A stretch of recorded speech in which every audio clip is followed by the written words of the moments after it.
Good afternoon, everyone. My name is Victoria, and today I'd like to share how I designed and implemented a fully functional cloud infrastructure for Pixel Force Studio, an indie game development venture focused on 2D pixel art games. I will also explain how each technical decision was driven by specific business needs. Pixel Force targets players across Windows, Android, and WebGL platforms. As an indie studio, it needs a scalable, secure, and cost-effective solution that would prioritize game development over infrastructure management. AWS was the ideal choice. It offered flexibility, low maintenance, global accessibility, and a pay-as-you-go pricing model that aligned with the limited budget.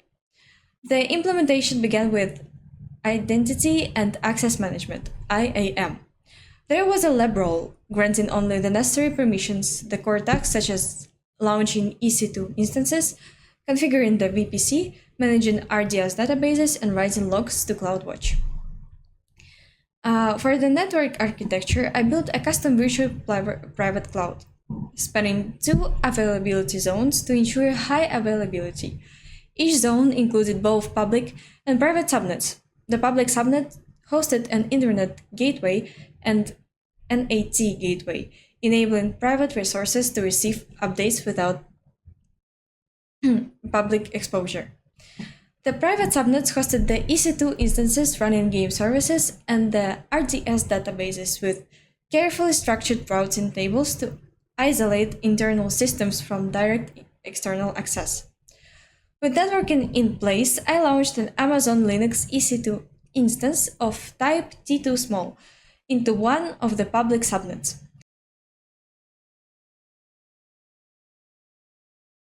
I attached two Elastic Book Store EBS volumes, an 8 GB root volume for the OS and 20 GB GP free volume for game assets and logs, mounted at data. This separation enhanced snapshotting and backup management. To validate web hosting capabilities, I installed Apache and deployed a basic test page. This served as a functional proof of concept that the instance could support API services and serve static content.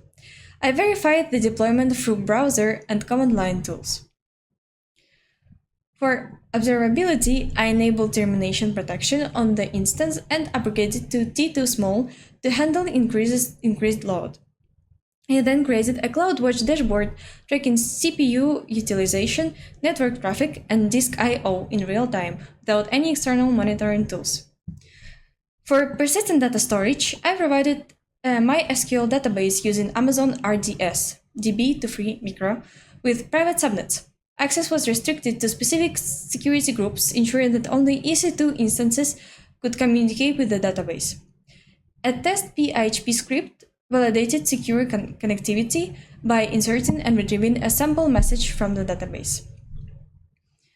To ensure resilience and scalability, I created an Amazon Machine Image, IMI, of the configured EC2 instance and set up an application load balancer. With health checks and HTTP routing, I followed this by defining a launch template and creating an auto-scaling group.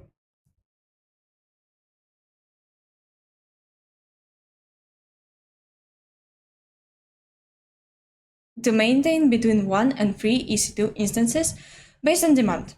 The ASG demonstrated dynamic scaling in action while automatically deploying additional instances when the desired capacity was increased.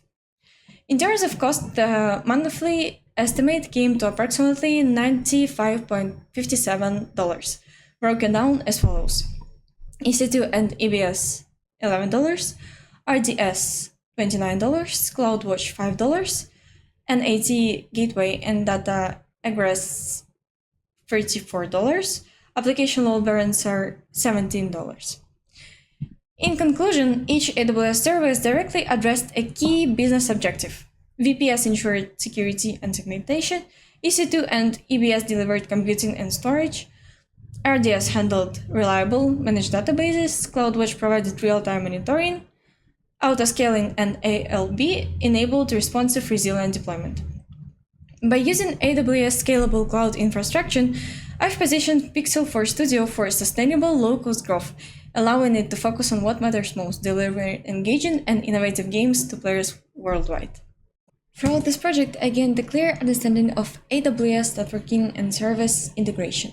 I learned how to design a multi-AZ VPC with public and private subnets, deploy and mount additional EBS volumes, configure an application load balancer and auto-scaling group, and connect a private RDS instance, all while keeping costs under control.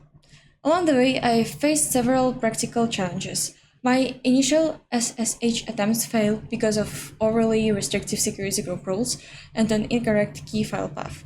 Cloud Shell could not reach the private RDS point, and installing an MySQL client on Amazon Linux 2023 proved difficult due to repository differences.